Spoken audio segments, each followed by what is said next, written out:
Welcome to XXL's Inside Track, a podcast that shines a spotlight on some of hip-hop's most influential industry executives, entrepreneurs, and more. I'm Vanessa Satten, Editor-in-Chief of XXL. Join me and my esteemed co-host, music executive Courtney Lowery, as we hold in-depth conversations with the legendary figures that run the hip-hop community. We'll discuss their journey and daily grind, their contribution to the culture, the intricacies of their jobs, plus the ins and outs of the music genre that unites us all.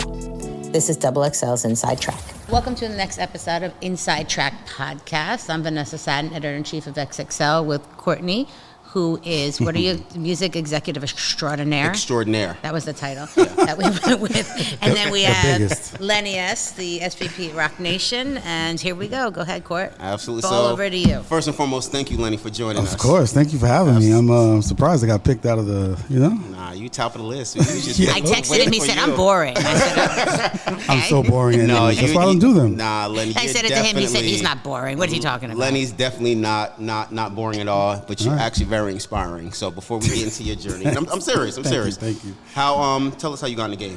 How did I get in the game? I got in the game via street promotions. I've said it a few times in different interviews, but I mean, there's always new people coming on. So long story short, I wanted to be in the music business since I was probably 10, 11 years old. Heard Run DMC, and for me that confirmed this is what I want to do. Didn't know what I wanted to do. Didn't know, but rap, be down. produce. Yeah, I didn't even know what positions there were in the music business. I just know I wanted to be a part of that thing, which is obviously hip hop culture in a whole, I guess. So just started doing street promotion, met a few people. Street promotions for? Street promotion, like independent. So like basically I would be out and about literally in the street and meet different people from record labels. Right. And I would like literally just pitch to them, like me and my man Bert grew up with, and we would pitch them like, "Yo, we out everywhere every day. You could use us." We were just pitching ourselves for free, like just take us for free. I just wanted to get in events. I just wanted to be around the music business and the music business people. Where'd you grow up? In the Bronx, New York, where hip hop was created. Vanessa, I thought we okay. Just want to establish that early on. How old were you at this time? I'm a teenager. Damn, this is right out of high school. Oh, okay. Yeah, I knew from high school. Oh, so you knew from then. Yeah, I didn't do any extracurricular chess club, trash at sports. So I always wanted music. But you always knew since 10, 11. So in high school, after school, I heard Big Daddy Kane and KRS-One are filming a video in Harlem. Boom, I ran to Harlem. Then I just would go everywhere and meet people. And honestly, just while we're on that subject, I don't think I ever said this. Kenny Parker, which is KRS-One's brother from Boogie Down Productions, is a group from the Bronx. He's the first guy that we met as far as like an industry person who like made it, who was like successful, who was like kind to us, nice to us, and started the conversation, and I developed a relationship with him. I just end up doing that every day with other people from record labels. Okay, and then from street promotion. I met Super Mario, which was like a big guy in the game, and Super Mario was up for a job at Bad Boy at the time. I was doing independent promotion for my friends. My friends had record deals actually. Drez, Black Sheep, the Legion, Showbiz, and AG. So these guys were my Bronx friends who already had record deals. I didn't work for them, obviously, you know what I mean? And I didn't work for their label, but I would just help them. If they went to a show, I would promote their stuff. So I was already kind of outside doing that. Ran into Super Mario. Super Mario would see me everywhere, me and Bert. And then eventually he was like, "Yo, y'all want to work with me or whatever for me?" And I was like, "Of course." And he was like, "Well, I'm up for this job at Bad Boy. If I get the job, I'm going to need a new team, and I want y'all." And he called me like 2 weeks later. Was like, "I got the job. Come on." I had a job in Jersey at a lighting plant, and I thought I was the shit. I was like, because I used to tell them I'm going to be in the music business. I was like, fuck, I quit. I did the whole thing. Got home, and I was like, "Yo, how much is the pay?" And Mario was like, "Oh, no, it's not no pay. It's just you just on the team." Oh, wow. I didn't quit. I'm back. Yeah, man. I had a new kid. It was a little stressful, but it's what I wanted to do. I took the opportunity, and I killed it at Bad Boy while I was there with him. And that was 1 year. That was 95 to 96. Well, mid 94 to mid 95. And then I found out Jay-Z started a record company called Rockefeller Records. And I went over there and begged for an internship. And I've been there from 96 on. Wow. Yeah. I've been at XXL from '98 on, starting as an intern. Legend. So No way. yeah, Holy started. shit. So I relate to the story because a lot of people don't stay with the same place for so long, Exactly. and then you wonder, is it weird that you're at a place for so long? No. But then It's called loyalty. You know, You've heard of it's, it? yeah. No, it's great. I mean, and by the way, this isn't for everybody, but when you can find a place that, that obviously respects you and respects the work you put in and you can grow and evolve with that place, I think it's great that you're able to stay. But some people don't have that luxury. So when you arrived at Rockefeller, because it was Rockefeller at the time, Rockefeller Records at the time, what was it like during that time? What was going on? What was your responsibilities? My responsibilities were street promotion at first, right? To make sure that anything we had the word was out there. So me and my man Bert, we put a team together. And the same thing Mario did with us. So you saw the blueprint. Got you. By the way, Mario, I owe a lot to him, and I say this all the time. Super Mario literally picked me out, you know what I'm saying? Yeah. And I'll never forget that, and I always talk about him every time, and then I end up doing the same thing. 100%. And then I put a bunch of, we put a team together, and I did that for like maybe a year and a half. And I had been doing it already, you know what I mean? So I was kind of felt like I was hitting my head on the ceiling. And my goal was to next do A&R. There we go. And then from there, from street promotion, I asked Jay and Damon if I could do A&R. And thank God, my brother Hip Hop, who was the first A&R Rockefeller, he needed help. Meaning because he was super creative, he didn't like doing the administrative part, and so I was like, "Hey, but I got Hip Hop's back." So I literally played like Hip Hop's assistant, A&R assistant, and he taught me the ropes as well. Nice. And then from there, I took it from A&R perspective on. What was your first project? First project was the Streets Is Watching soundtrack. And that was Dame. Your first project. First project out the gate. Dame was like, "Oh, you want to do A&R?" I bet. And him and Jay were like, we're going to do Streets Is Watching. We're going to do a movie. Yeah. Like a street film. And it was like, you're going to do the soundtrack. And then my man, we was in one office, right? Yeah. Me, Hip Hop, and G. G Roberson, absolutely. Everybody in the world. Hip Hop, who obviously as well. So me and G and Hip Hop shared one office. G had managed this producer named Mahogany. So I'm like, I got my first session today. And then I was like, Jake's coming, and he told me to tell Bleak to come. And then I was like, G, you got anybody? He was like, yeah, I got this kid Mahogany. So Mahogany came in the studio, and we did the record, It's All Right. Holla back. Wow, yeah. First day. So boom. This is your first project, and we usually ask this type of question towards the end of our segment, but this time walking into it. But did you know that you were living in history during that time? No. Don't get me wrong. I can say that I knew I felt Jay was going to be one of the biggest things ever. Correct. To no degree did I think it would be this big, which I'm grateful for to be a part of the journey. But I definitely knew he had something special. I definitely knew that I wanted to be a part of something from early on. At Bad Boy, I was there, and it was a tremendous success. They were on fire in 95, 96.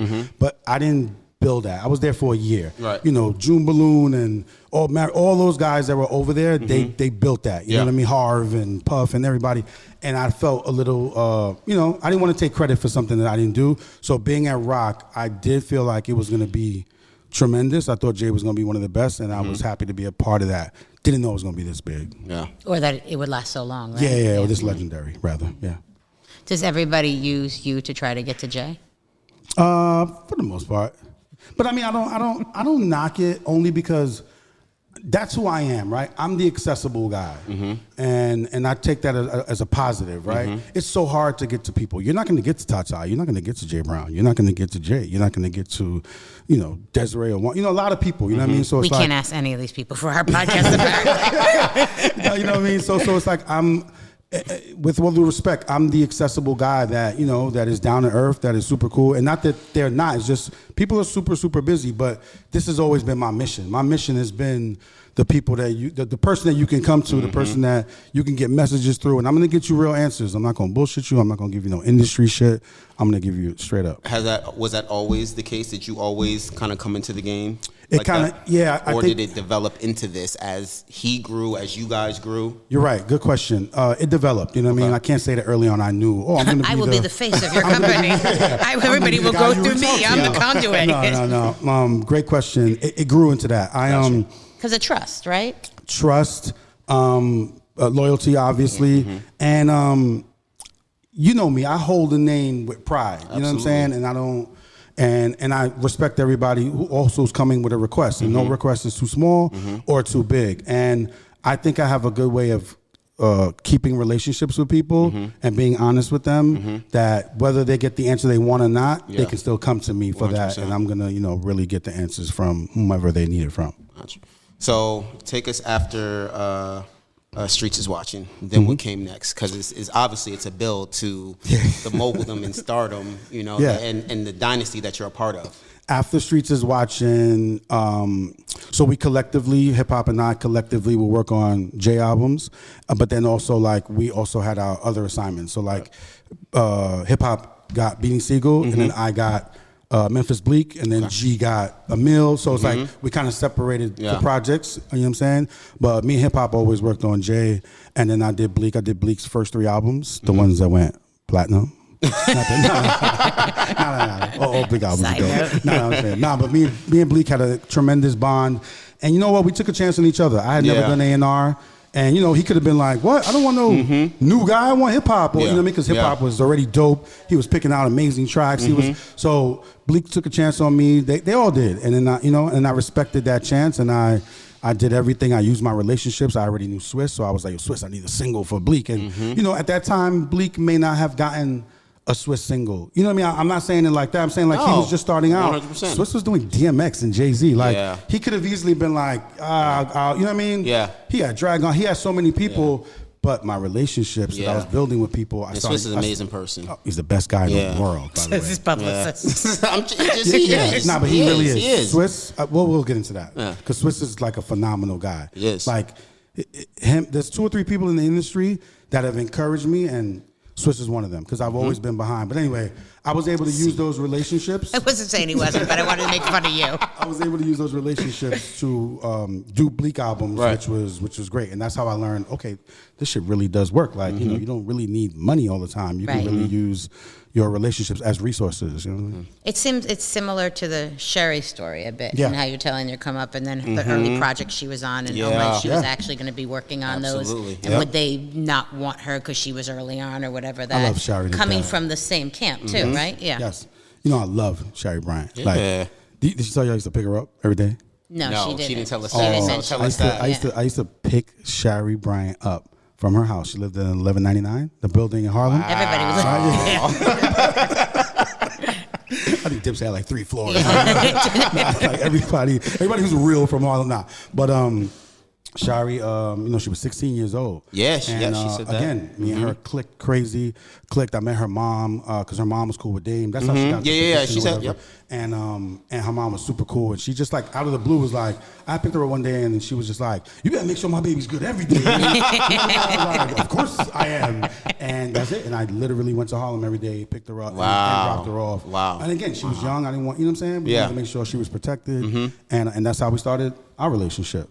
Wow. And fast forward to presidency. So did you fall under, ignorantly, did you fall under, you're under Jay or you're under Dame? I fell under Jay, and again, organically not like, I'm choosing a say. It wasn't nothing like that. We were a complete big family, but I was always in awe. I was always the biggest Jay-Z fan, right? I was in awe of who he was as a person, as a thinker, as a, just motive, everything, right? So I would literally go where he was. So let's say he was in the studio and Dame or whomever was like, Jay needs this. I would go, I would bring it, but then I would just stay. And I would just stay out the way.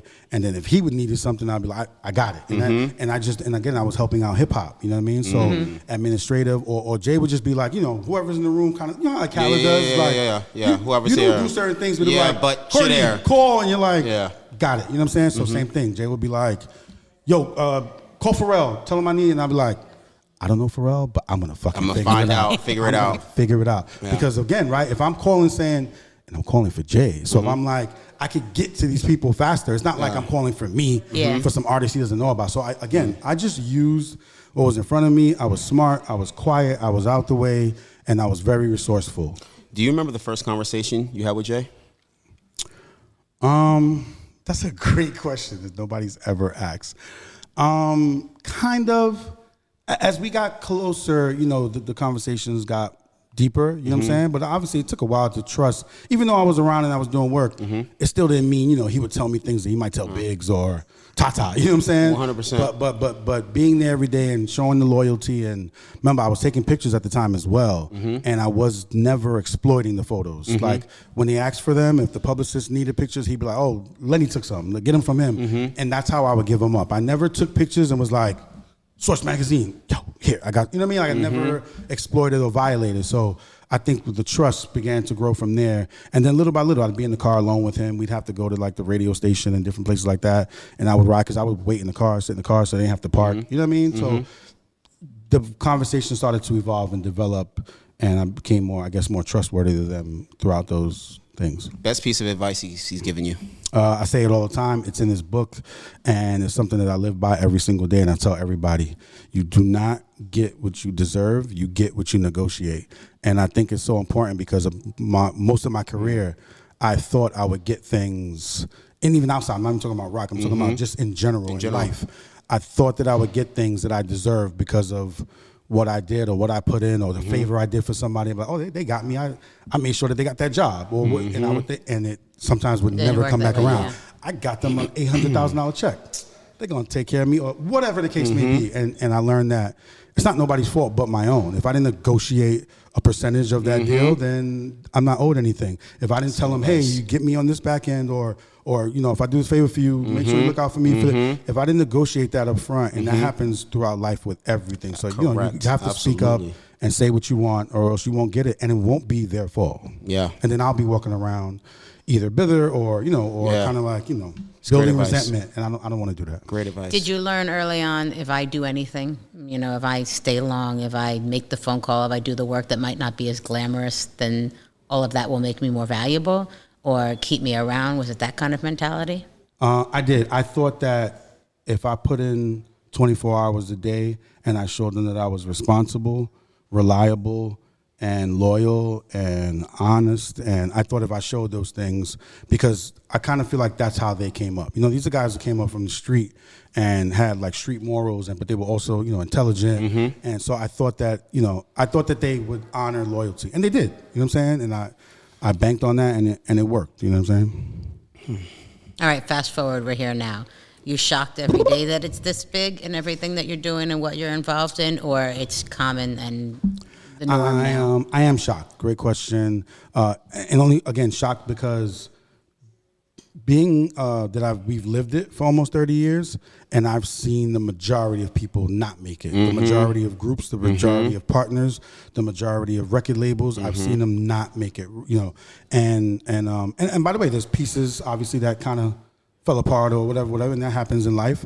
But as far as like main crew to like Jay and Emery and Tata and Juan and like a lot of the pieces that are there, it's like it's been solid and will always be solid. And I'm not to say I'm surprised at that, because those guys always had that kind of characteristic in them. So that's not what I'm surprised about. I'm surprised that we made it this long culturally, music-wise, cultural. Just there's so many things that are there that I'm like, wow. Like, me and Tata will be talking sometimes and be like, we're not supposed to be here. Like, we're not, you know what I mean? Like, we're 50. Like, we're not, as far as like in rap music and in hip hop, and like, I'm not saying that people can't last that long. What I'm saying is that rap usually has a kind of a ceiling, or, and we're not supposed to be this poppin' this long, but that shows something different. You know what I mean? Most people can't, everybody can't say they're LL Cool J, who could make it that. Right. You know what I'm saying? But I do think one thing about the entertainment business is it's what you make it. It's no rules to it, and clearly you guys are an example of that. No, thank you. You said there's ones that fell off, it didn't happen, groups that didn't work. Was there a commonality to you of why things didn't work that you saw? Honestly, man, I can't really speak on that, only because, I don't know the like intricate details of why those people, because everybody has their issues or dealings, that happens. I just know that, like, if you really stand 10 toes down, you really have real love for each other, you really, want to grow with each other, you want to evolve, and you really, really have each other's back, it's easy, actually. You know what I mean? Like, it's easy. I don't argue with Tata, I don't argue Emery. You know how like sometimes friends like they go through shit and they be falling off. No, we don't do that. We have like fun arguments, of, like, debates rather. There's not like I ain't messing with him now. Like some weird. Yep. There's never been any of that ever. So when I run into that with other people, it's like, oh no, you're just weird because I know I don't experience this in my regular life. You know what I mean? And again, there's issues here and there, but I mean, there's just things that that people go through that I guess can't withstand, So what was the breakup of Jay and Dame like for you? For me, coming in underneath both of them. Yeah, personally, I went with it. I went with it as everyday people do with a divorce per se. You know what I mean? Like if you ask somebody like, how was it when mom and dad broke up? You know what I mean? Like, it's hurtful. It's, you want everybody to be together. You want to still, but I can't speak on those two men's business and what they have or, didn't have anymore or didn't feel anymore. You know what I mean? Like I stay away from that. It's not my business. It's not my place. Yeah. And it's just, and I had a natural, organic relationship with Jay. It wasn't like I was like, eeny, meeny. You know what I'm saying? It wasn't everybody who was whatever, you had your natural relationship.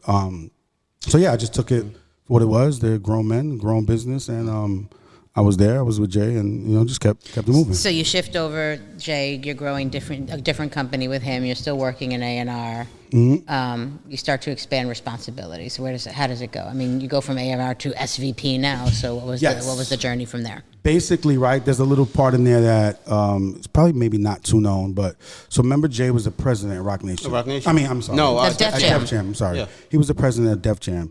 When he decided to create an ice age ago, right? Right? When he decided to create Rock Nation, obviously we were all leaving. Jay Brown, myself, Tata, Jay, everybody who came in. Mm-hmm.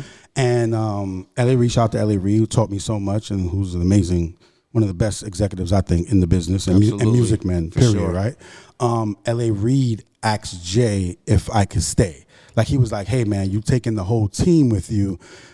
And we have so many projects together. Yeah. We had Reed, we had Kanye, we had Ross, Fabulous. Like we had so many stuff that was like kind of rock side. Yeah. And Jay came to me and asked me, he was like, "Yo, LA asked me if you want to, it's totally on you. We're gonna get things started over there, but if you want to stay here," and that was the conversation we had a great conversation, and I was like, you know what, I would like to stay because you guys are just getting started. At least there's somebody from our team here who's obviously responsible and that could make sure everything's good on their side. And I wanted to kind of be there, not under the shadow of Jay per se. You know what I mean? And just kind of like, because with Jay, don't get me wrong, like it's great. And even though I do my job, I'm still kind of protected. You know what I mean? So I wanted to kind of be there without him and like, I want to do this on my own. You know what I mean? Did you know you could go over there if it didn't work out or when you were ready? Did he make that a bit clear? I would hope I could say I'm good. I'm good for life with Jay. But but no. I thought it was super dope that LA asked. I was honored, you know what I mean? For somebody like LA Reid, just to act something like that, and for Jay to give me the blessing. Yeah. I took it, and it was probably one of the a great 3 years of my life. You know what I mean? I got 3 years it was. I was just going to say, what album spawned during that time? I worked with Ross. I worked with, because remember I got Khaled on. I signed Khaled to Def Jam, helped him get the job as the A&R, and got him as the We the Best label. And wasn't he Def Jam South too? Yeah. The whole subgenre. So I did the Khaled thing. Me and Shakira, God bless Shakira Stewart. Me and Shakira did the Khaled thing. So I was working with Ross. I worked with Neo. Yeah. I worked with The Roots. I worked with one of my favorite artists in the world, Ghostface motherfucking Killer. I worked with Ghost. I did a bunch of like 6-7 Ghost albums. Nice. While I was there. So again, it was super great. It started when Jay was there, but it's funny because Ghost had an A&R that, and I don't know, whatever. I don't know if they didn't get it. I don't know what it was, but he wasn't happy about the project or something like that. And Ghost also was asking for a new A&R. At the same time that the A&R was like, "Yo, I want a new project." Yeah. And Ghost also, and Jay was the president. And Ghost went to Jay, was like, "Yo, I need a new A&R." And Jay knew how much I love Ghost. There you go. So Jay was like, perfect. He's like, "Yo, come to the office right now." I came to the office. I walked in. Ghost is in the chair, Jay's in. I'm like, what the fuck is going on here? And I walked in, and he was like, "Ghost needs a new A&R."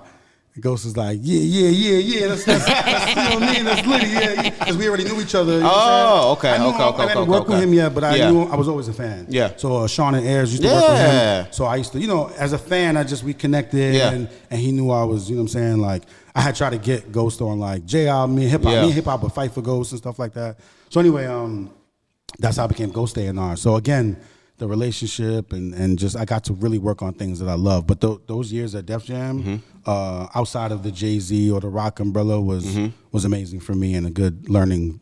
So after that 3 years, then you go to Rock. Right before Rock, there's one little stop.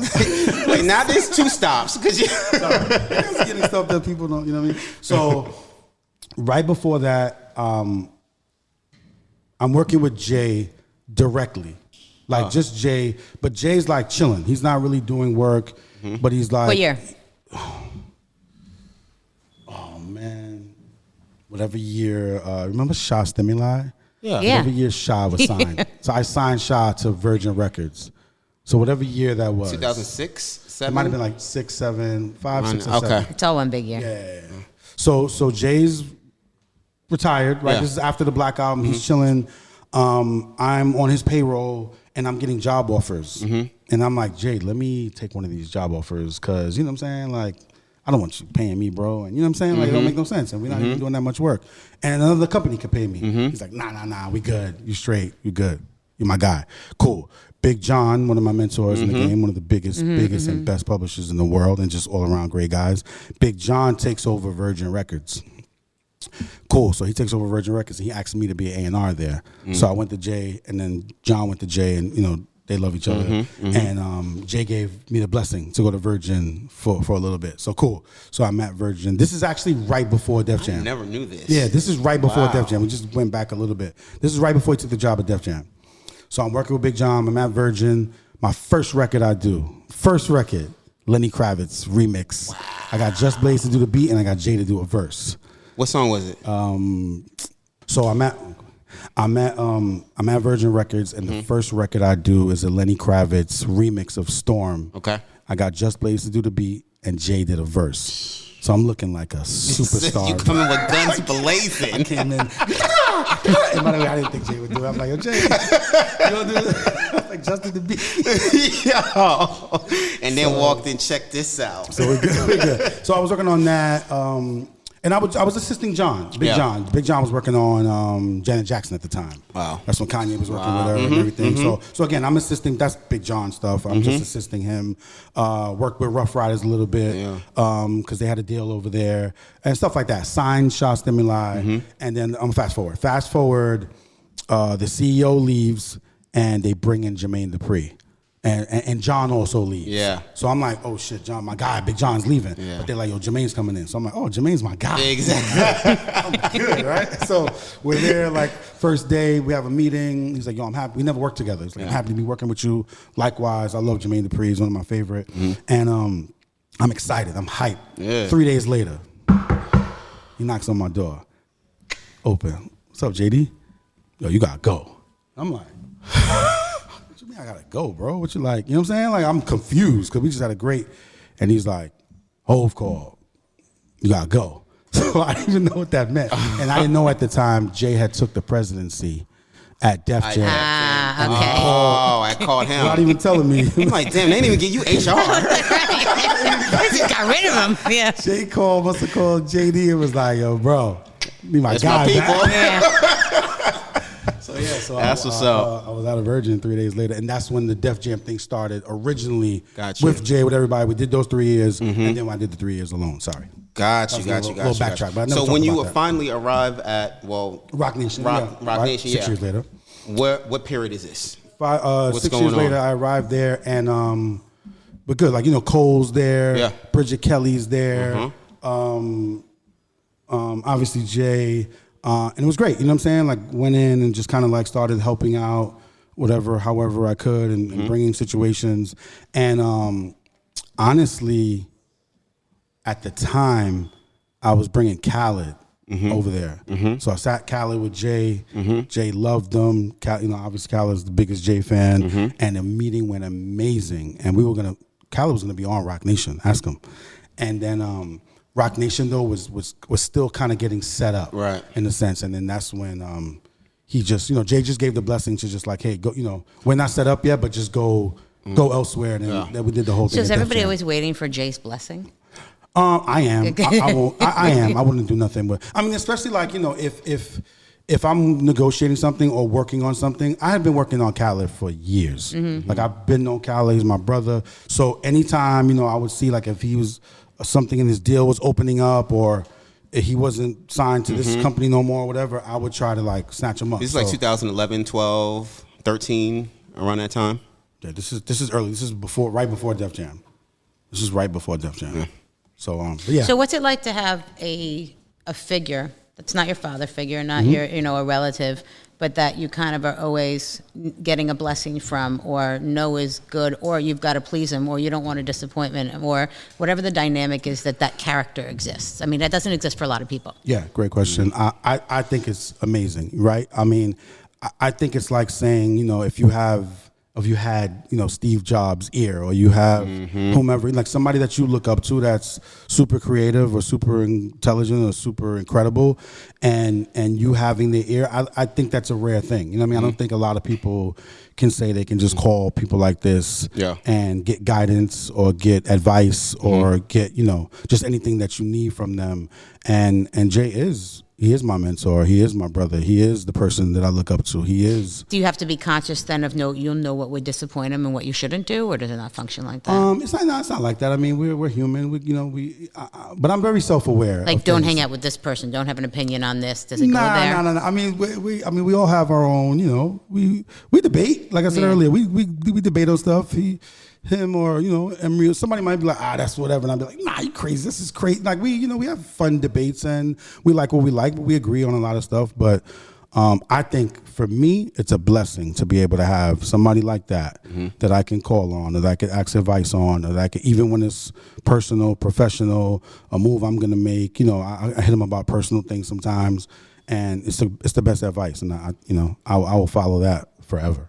So were you always shooting photos during all of this? Did you continue to shoot? So the shooting. And where did sorry? Go ahead. No. I'm sorry to interrupt you. Because I wanted to touch on that before. You said that you were just documenting photos. Was that just something that you saw that this was a moment in time and you wanted to just capture? I was around right this, there, or did you have a plan for it? Or did you know that it would develop or evolve into something else? Correct. Great questions. I did not know. I did know one thing. I did know this is early 90s. Remember, I'm with them 95, 96 on. So early 90s, I already have a camera. I have a camera since high school. I could pull up pictures. People from high school hit me and be like, yo, I can't believe you made it music and photography. Like, those are the only two things I love. You know what I'm saying? I didn't know what it would turn into. Yeah. I knew that it could be valuable, not to say valuable like for me to make money, valuable for culture, for history, right? I would see photos of, Sam Cooke talking to Malcolm X and whomever, right? And and I'd be like in Harlem, and I'd be like, this is Sam Cooke hanging out with Malcolm X. Somebody was there for the photo. Diner. And somebody took that picture, or they were in a dressing room while Muhammad Ali was getting ready, and Sam Cooke and Malcolm X were there. Yeah. So I would see all those kind of like cultural photos, and I just loved them in general, right? Just loving music, loving art and sports and everything.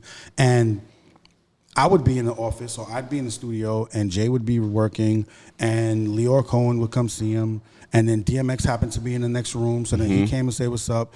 And then, whomever, Swiss Beats was this new producer at 16 years old that was working with Swiss, and they came in also. Yeah. And now I have Jay, Swiss, Leor, and DMX talking to each other.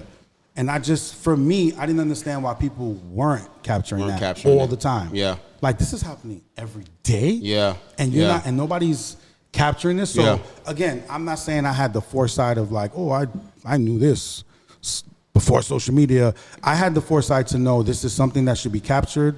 How it would be used, I didn't know. I did know that in 25 years, 30 years, if these people become who I think they will, this photo is going to be crazy. Yeah. And what did I have to lose? Right. The camera was $200. The film was $8, and the Did that change the way they responded to you because you were now jumping in to take photos while they were talking? I stayed out the way. I stayed like kind of like incognito. I never used the flash, so I didn't bother nobody. There was never like a disturbance. I learned how to shoot non-flash photography because of Jay. Because Jay was just like, get whatever you want, but I just don't want nobody wants that shit. Especially people, Jay's super discreet. Yeah. So no discreet person wants any flash. You know what I'm saying? I didn't even want it. So I learned how to shoot no flash, but I just knew these things had to be documented. So is the ideology that you shared with us about capturing photos and photography, and you knew that it was going to be a moment in time, and you didn't understand why people weren't doing it, is that the same ideology that you have about the gold couch? Because that's something else. Yeah, I mean, the gold couch is something else. The gold couch. It was fun and turned into something more. It turned into something that the gold couch is literally being booked. Like the gold couch started because take us you through see these. I don't know, the people can't see this, but in this office, one right behind you have frames. Yeah, no. In this office, you have glass walls, and when we started Rock Nation, they wanted more of a communal space. This space exactly is how Rock is. The desk where different people are several people are working. Open workspace. Open workspace, right? And very communal, very and everybody got the same furniture. So when you walk by, it's kind of consistent and it's cool, but I thought the furniture was like whatever. And I was like, people are gonna look inside my office every day. This is wild. I need to put something dope in here. So I got the gold couch as just kind of like, I just felt like it popped. I just wanted people to pass by and be like, what's that? It's either you love it or hate it. Right. I don't really care whether you like it or not, but at least it looked different. And then I got teased a little bit. Whose office has the gold couch, right? Yeah. But it could be like, like Tata was like, yo, this is hideous, bro. And I was like, and I respect Ty. So I'm like, oh shit, am I tripping? Is it hideous, right? So I put like, when painters put up the paper on the wall so that it doesn't get on glass. So I put up all paper on the glass. I went to work and I got a bunch of frames and I put pictures up in frames. I got a frame on my television. Like I framed my television gold frame. I got a gold table that DJ Cassidy told me where to get one that looks like super from like the, you know what I'm saying, like from Versailles or something like that. And then I did all that and then I ripped the paper down and now I was like complete. Yeah. Before it was just a gold couch and like one little table. How long was this process? Like a week. Okay. And I ripped those. But he had Jay's blessing. There you go. I ain't gonna lie. I didn't have nobody's blessing. I just did it. People were like, "What the hell is going on behind this paper?" Because that's what I'm wondering. I'm like, what's going people also on? go to work every day, and it's like, what is this? This is what he's doing. What's and he I'm doing? having meetings. What's the project? Yeah. So I rip everything down, and the first person that's like, "Oh," Rihanna jumps on the couch and takes a picture. I'm not even there. And then somebody shouted it, sent it to me. It was like, "Yo, Ree took a picture of your couch. She loved your office." And I was like, oh shit. And then little by little people were coming in for meetings, going by. And I knew it was real when Tata passed by, when it was complete. He was like, this shit's all right. and in Tata language, it's like, I really like this. You know what I'm saying? So I was like, and then every day, it just kind of caught its own kind of like wind. And then I used to see people with their own Instagram for like their dog or their whatever. And I was like, if they could have a IG for their dog, I'm gonna get one for my couch. That's what's up. I remember this too. Relax, dog lovers. Because they're like, you comparing it. I was going to say, what are you going to talk about dogs? What are we saying about dogs? I don't have to walk my couch. Okay. And miss out on life. No. But listen, anyway, I did that and then it just kind of like started to go. And then now it went from, as an A&R, people were like, yo, I'm going to get on one day. Like, you going to hear my music? I would get that I'm going to be on your couch, and that turned into like, yo, I'm going to make it on that couch, bro. And it turned like kind of like sort of inspirational. And people aspired to like be, and that's why I took the narrative. So the narrative for the gold couch is, Jay named it, it's called the gold standard. And the gold standard to me, I want people to sit on the couch. I feature people on the couch. That's why I take pictures of them. And it doesn't matter who you are. It's not a celebrity thing. It's not you could be a hairdresser. You could be a director, producer, writer. It doesn't matter what you are. You had the ability and the vision to take your vision and make it and turn it into something. That's right. And I admire those people. And I want to like highlight those people. And that's what the gold standard is about. And now the gold standard is booked. Right now, it's booked all the way into Super Bowl. But like literally on Thursday at 4, there's a booking hypothetically for first. Booked right now. Tito, is the couch booked right now? The couch is booked right. It's at the fight. Kevin Hart has a new show on Peacock. The couch is booked. No, the I couch thought you is meant booked. people going to sit on the couch. No. Yeah. I mean, no. If you're at the office, you can go and. Gotcha. That's The every couch day. is actually. That's every day. I don't even respond to that. Okay. Yeah. Every day, people go to the office and like, yo, can we go by? They'll have meetings with people that I have nothing to do with, and they'll be like, can we go by the gold couch before? So wait, I don't know if you can say this. There's one gold couch, right? Or is there two? I mean, there's. I mean, there's two, but they're both mine. Okay. Because I can't. Because there's. I make more money with two than one. Nah, you don't want to stop the momentum at the office. Yeah. Correct. So it's the same couch. Just you know what I mean. Gotcha. They're both official. No. They definitely. Who hasn't sat on the couch yet that needs to sit on the couch? Is there like a couch dream list? Yeah. There's a little list of. No. I'm like, do you keep a list or does it just like come to you? Check. I have a book coming on Random House. Well, that's So I'm finishing up now. I think after this Fight Night premiere, because you got to think of it tonight. Fight Night is booked at the Fight Night premiere. So you're gonna get a lot of people. Everyone's gonna Samuel be there. Jackson's gonna be there. Yeah. Don Cheadle, Taraji, Kevin Hart, like Lowery Harvey, like every. You know what I mean? So that's a chance for me to get a bunch of other people that. Yeah. Samuel Jackson's never coming to my office. You know what I'm saying? He'll never sit on my couch. I'm never gonna get Don Cheadle to come to the So with the couch getting booked, Super Bowl, All-Star, all these things, it helps me to get other people. And I'll bring the couch to you. Like LeBron wanted to do the couch, but he couldn't come to the office. And I said, I'll bring the couch to you. Wow. And we brought the couch to him, and he's on it. There's somebody out there making a bunch of money from this couch going all over the. I'll call my guys. They'll move the couch for you.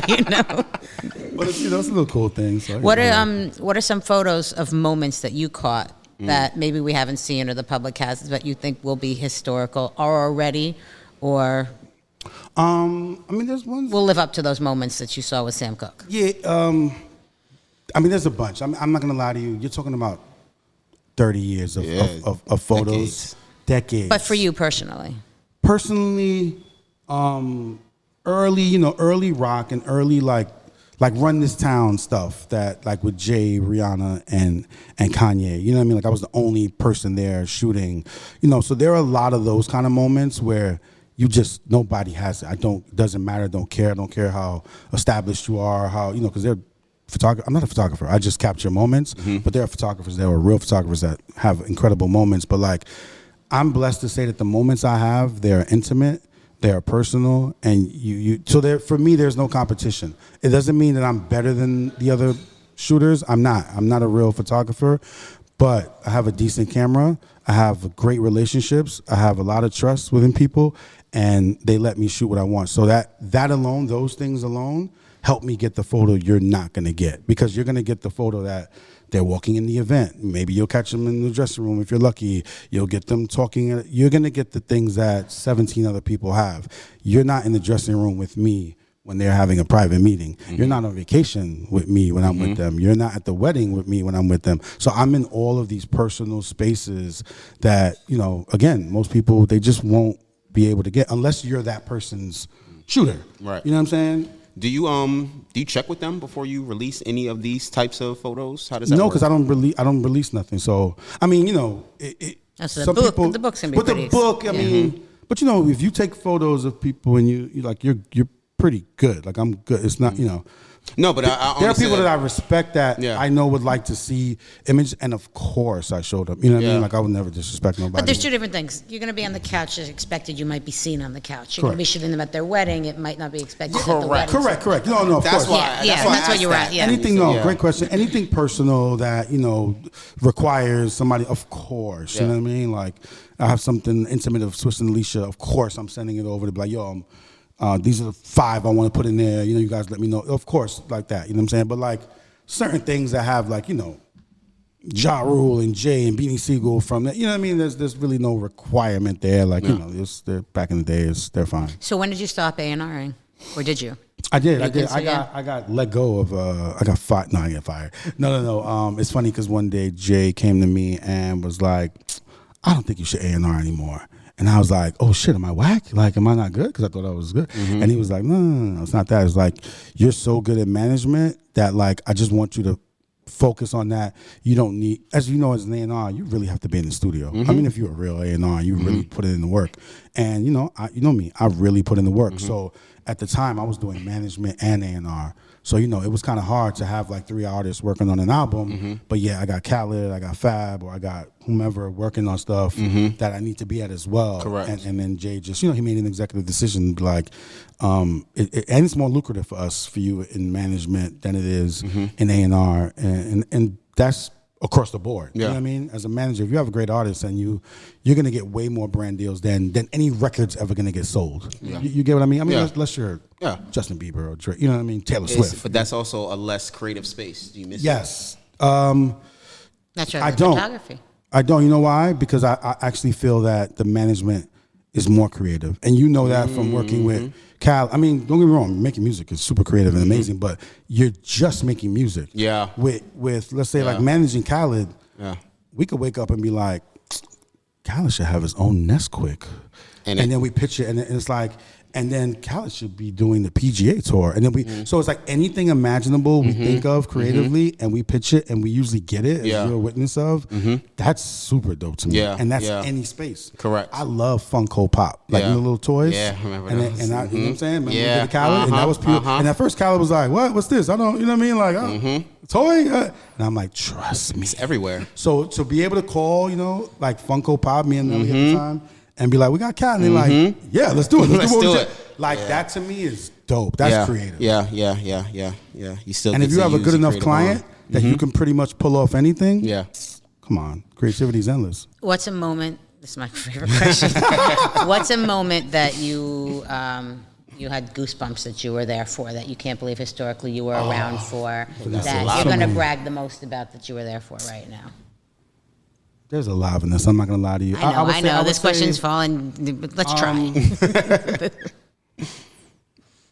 All right, this is early on, and this is because it's personal. It's. I never really said this before, but my family and peers and friends at the time didn't believe that this was going to work, right? Which a lot of people do, right? People all go through that who work in like creative spaces. I was working at a record company. I wasn't really making no real money. I'm super young, and they were giving me applications for the post office and MTA and transit and all kind of stuff. And you got to remember, Jay didn't pop till third album. Yeah, if you're a hip hop head, of course you knew Reasonable Doubt. Of course you knew, but he didn't have pop records. He didn't have big hits. He didn't have. So it was still us proving ourselves to people. And that moment obviously came from Annie, from Hard Knock Life, rather. And I remember Hard Knock Life came out, right? Obviously, it was the biggest thing in the world. And Jay was on a promo tour, and he had gone out on the tour before us. And me, Tata, a bunch of us, we had met him. I think we met him in Virginia, something like that. So this is when the record popped. It was crazy. It was number one. And I can't remember the number exactly, but whatever number Jay did that week on SoundScan, it was like, let's say it was 365. I'm making that up, right? And it could be looked up, obviously. It was 365. So, and he had the number one record in the country, in the world, whatever. And I remember my mom had called me and was like, isn't the Hard Knock Life, like, isn't that the guy you work with? You know what I'm saying? Yeah. And my whole family went from you're wasting your time, you're playing yourself, you're whatever, whatever, to like, my son or my grandson or and so that feeling combined with, remember us as a company, we were going through the same struggle. You know what I mean? Like trying to prove to the world, like people knew it. Kevin Lyles knew it. Lior knew it. Def Jam knew it. Rock Dame, everybody knew it, but the world didn't know it. And that made the world know it. So Jay was at the radio station, and it was all glass, and he could see me and Ty and us pulling up, like looking down. And this is the first time we're seeing them, the numbers that just came in. And I remember he did whatever the number was, he did it in the window. He was like, you know what I mean? We were we were so goosebumps. I still get like, because his win was your win. It was our win. I mean, it's his win, but his win is our. You're right. His win is our win, and we felt like what we felt for so long. Now everybody the world else knows it, sees it, feels it, and that was like the best feeling in life. Yeah, nice. All right, so fast forward, here we are now. You host TV shows. I forgot about that. You're going to here to get a fitting or something, or you did the fitting or whatever. So different life now. So take us through a little what you got going on now. I mean, so now, everything is good. I mean, I've obviously evolved, and I have my own projects going on. Again, still, manage Khaled through rock. This is easy. Working with your brothers is easy. You know what I mean? In a sense. I mean, everybody has shit that they go through, but it's a blessing. I say easy like it's a blessing. Correct. And you get to work with people that you genuinely love. Yeah. They love you, and we get to build and grow together. So that part is easy. So now it's really setting the foundation for myself. You know what I mean? I've given 30 years to this business. I've given 30 years to every client. I've given 30 years of, taking away from my kids and taking away from my relationships and stuff like that. So now, again, just doing stuff, anything that can help move the culture forward or help be a representation of the culture, I'll do it. I hate, honestly, hosting.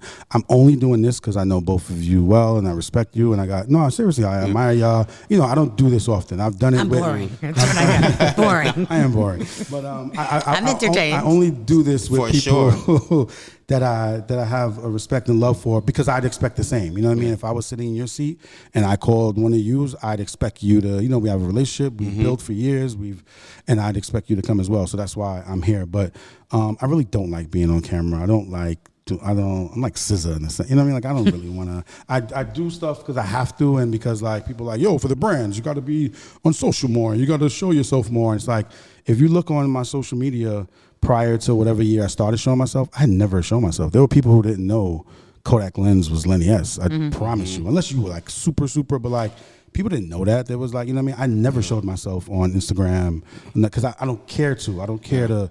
I don't want limelight. I don't want to be popping. I don't want to hold money to my ear. I don't, Like, I don't want to do any of those things. I want to help people live out their dreams. I want to make people money. I want to give people opportunity. I want to give jobs out. I want to do stuff like that. So doing the stuff that I'm doing now, special projects, me and my brother Carver, we have an agency called Creative Collective, and we just did a new era shoot for a lookbook and campaign, and we got the whole project. So meaning I'm not gonna just go shoot something. I don't have a desire to be a photographer and shoot, but you're gonna let us produce it. You're gonna let us creative direct it. You're gonna let us hire everybody. Bet. Now I get to put on models. I get to put on assistant. I get to put on ADs. I get to put on a bunch of people and put money in people's pocket, and that's what I'm interested in. So the show I did with Amazon, Hip Hop World, dope show.